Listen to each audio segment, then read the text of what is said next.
It was not my intention to insult them. My intention was actually for them to experience the hurt that they have inflicted upon me as a way to be understood. I have felt more love after my breakup in comparison to me actually being in a relationship. My friends were there, me continuing rambling about the same story over and over again, and I didn't get sick and tired of it. Since I was always thinking about the future, the past, but never the present, that robbed me of so many amazing moments that I could have experienced. I forgot that I was probably in the last moments of my life where I truly do have freedom and not very serious responsibilities besides homework. It's fine to believe the best in somebody, but if you're creating a reality of them being all so high and mighty, that is gonna be on you at the end of the day. Hey guys, it's Jez, back at it again for another Jez Talks episode. In honor of 2025 ending, I will be sharing you 12 things I learned for the 12 months of the year. We do have our handy dandy notebook and journal over here, so you will be catching me looking down for a bit. There's not much of an intro to do, so let's go on with the video. So the first thing I learned this year is stop putting people on a pedestal. I realized this the most when I was with my ex, my very first relationship ever. Because of the excitement as well that comes along with being in your first relationship, it's bound to happen if you end up putting somebody on a pedestal on accident. This doesn't only apply to relationships, this applies in friendships, idols that you see on the internet, that kind of thing. In my case, when I ended up thinking that he was XYZ, he possesses all these traits that I created in my head, I ended up believing it was reality. I thought that he could live up to it. And honestly, I was just left disappointed. But that is a problem on my end. It's fine to believe the best in somebody, but if you're creating a reality of them being all so high and mighty, that is gonna be on you at the end of the day. If you stop putting people on a pedestal, that will save you from any unnecessary hurt. My second tip is don't rush getting into a relationship. This relates to the very first point that I just said. Back to the part where I was in my very first relationship this year. That excitement ended up making me feel tempted to rush things. If we took the time to just be friends, get to know each other, we would be able to figure out during that phase if we're actually compatible romantically for one another. And if we find out that we are, great, that's amazing. But if we find out that we don't, that's even more amazing because now you're not wasting any time, energy, and effort when you guys do end up falling apart. Sometimes you don't need to have a romantic partner. The person that you end up meeting, who knows, they're probably just better for you if you guys are just friends instead. The third thing I learned this year is enjoying the present. During high school, I was always obsessing about the future. I was going through my own personal dilemmas, and basically that left me overthinking about what's gonna happen after I graduated. I remember being under immense amount of stress. I was always thinking about university, that kind of thing, to the point that I forgot that I was probably in the last moments of my life where I truly do have freedom and not very serious responsibilities besides homework. I wish I realized the privilege of being in that era. Looking back at it now, everything that I worried about made no fucking sense. Sorry for my profanity, but all the problems that I was crying about was not worth losing sleep over. Since I was always thinking about the future, the past, but never the present, that robbed me of so many amazing moments that I could have experienced. I could have laughed more, became more calmer. While we're on the topic of high school, my fourth tip is learning how to adapt. From grade 9 all the way to grade 12, I was set on the plan. I wanted to become a doctor. So right after graduating, I'll immediately go to university and then take a chem major, maybe bio. And then something happened, I think around May or June, and you guys know where this is heading. I'm not in university right now. And because of that, I was really torn. It's a very difficult reality to accept when something that you've been planning for so long all of a sudden doesn't happen. You have a right to be devastated because that's how I felt. I was wallowing for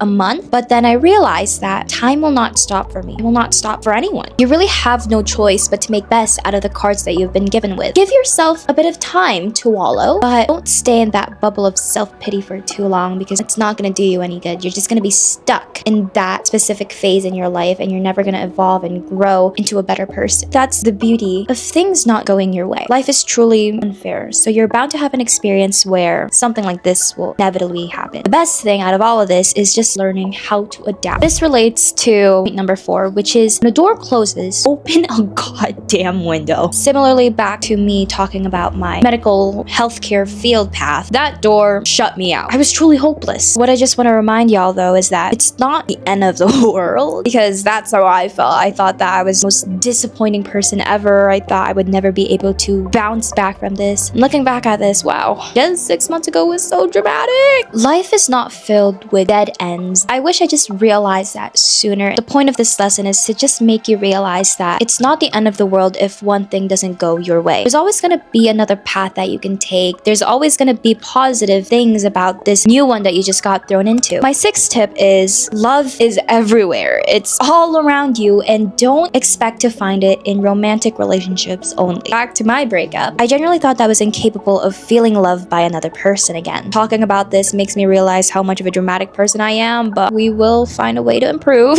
But yeah, I have felt more love after my breakup from my friends and family in comparison to me actually being in a relationship, me actually having a boyfriend. The fact that my friends were there for how many months, just me continuing rambling about the same story over and over again, and I didn't get sick and tired of it. That is real love. My parents were there hugging and crying me when I couldn't get myself off the bathroom floor. That is love as well. Someone that hates you wouldn't just do that for you. They would probably go on about their day and do something else and leave you to eat dirt. And when I ended up realizing this, I was like, hold on, I am capable of being loved, just not in a romantic way yet. To be fair, I'm only 18. You're gonna meet somebody for you, just not at this time. Relationships are trial and error. Don't feel too upset if one doesn't end up working out. It is not a definition of who you are as a person. It doesn't define your capability of being loved. You've already been loved by so many people in your life. For my sixth thing that I learned this year, words that you say should not be swayed by your emotions. Hear me out. I'm specifically talking about anger. If you still couldn't tell, I was going through like a small crisis this year. I was very high off of emotion. I was so unstable. I was angry and frustrated all the time. And because of that, I would end up saying things I don't mean by accident. There has been a moment where I ended up cussing an individual out, saying insults, all these kind of things, solely because I was angry. I absolutely regretted everything. Everything that I said at that time was truly an accurate reflection of who I am as a person. It was not my intention to insult them. My intention was actually for them to experience the hurt that they have inflicted upon me as a way to be understood. For many months, this person has completely downplayed how they made me feel. I let it all build up, and boom. Some may argue that, oh, it's fine, you're giving them a taste of your own medicine, but I hate to be that person. I would rather have someone do wrong things at me than being the one doing the wrong, because whatever energy you put out there, that energy will come back to you. Okay, I'm at my eighth reason now, and that is stop attaching your self-worth to societal markers. This is for my people who tie their self-worth to academic validation. We have the tendency to tie our self-worth to our grades. That's kind of what society made us believe. You get rewarded if you get an A, and you get disciplined if you get like D, or you fail, that kind of thing. That's why I ended up having such a toxic relationship with school. For every A I receive, I felt so confident, and once I get a B, I felt like a fat fucking chud. Please tell me y'all know that meme. I have like a lot of brain rot terms, so I'm sorry if that's hurting you. Anyway, this doesn't only apply to grades. People end up defining themselves based off of what job they have, how much money they have, how good looking they are. Not a good thing, guys. Stop tying your self-worth based off of these societal standards. Your character can only be judged based off of truly how you treat other people, how you treat yourself, energy and love that you put into this world, that kind of thing. You can have all these materialistic things that everyone desires in the world. At the same time, if you have like the worst personality ever, everyone will hate you because they won't even realize what you have, XYZ, because they have their head wrapped around about how awful you truly are as a person. Moving on, the ninth thing that I learned this year is stop relying on retail therapy. I wish I invested more into my education, my health, memories, that kind of thing, instead of just clothes and makeup. I was like in the mall like once a week, guys, and that is a lot. That's solely because of the fact that I was trying to fix internal problems with external solutions. Don't get me wrong, it's nice to treat yourself every once in a while. I am an advocate of treat yourself, self-care, that kind of thing, but there is a line. I'm not saying that buying stuff won't make you happy. It truly does, but that dopamine hit will only last for a few seconds, hours, maybe even a few days, but that's it. And once you have that post-shopping clarity, you're gonna be like, ugh,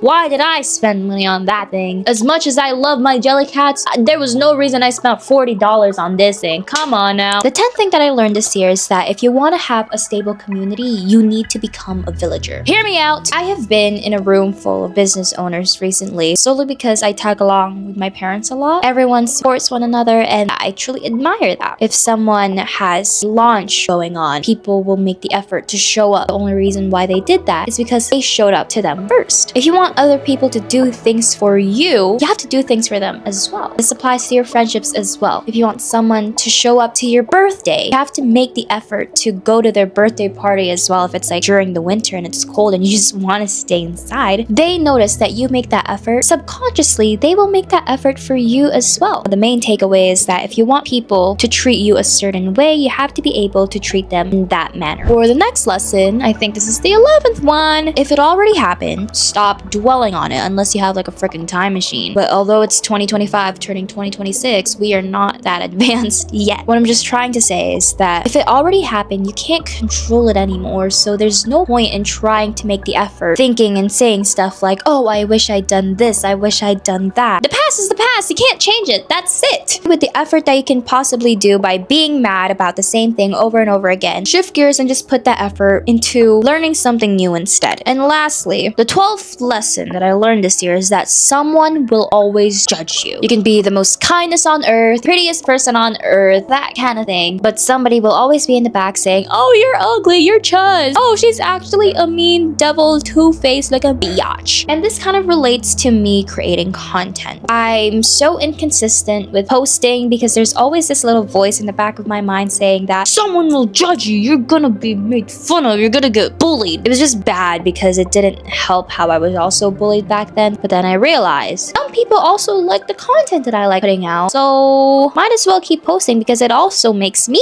happy. If you end up falling into that fear, you're honestly just gonna manifest the things that your haters are saying about you. You're gonna end up being in a lose-lose situation. Not only are you getting made fun of, you're feeling miserable because you're not achieving anything. You're always stuck in that little bubble of fear that you're in. Whereas you can have a win-lose situation. You're gonna get made fun of, but at least you're a happy little chud because you get to chase after your dreams and eventually feel the success and results that comes along with it. I genuinely feel happy that I get to do something that I love and eventually make a career out of it. And none of this would have been possible if I was always afraid of being judged. The more you continue pursuing on your dreams, you're eventually going to find a community that will support you, will be there for you, and will celebrate all of your successes as well. And yeah, that is the 12 lessons that I have learned this year. I truly do hope the stuff that I said may have helped you in some sort of way. You don't have to take all of it if it doesn't apply to your situation. Take everything that I say with a grain of salt, pick and choose what you want, and I hope you guys have a great day. Thanks again for watching Jess Talks. I'll see you guys in another episode. Bye bye.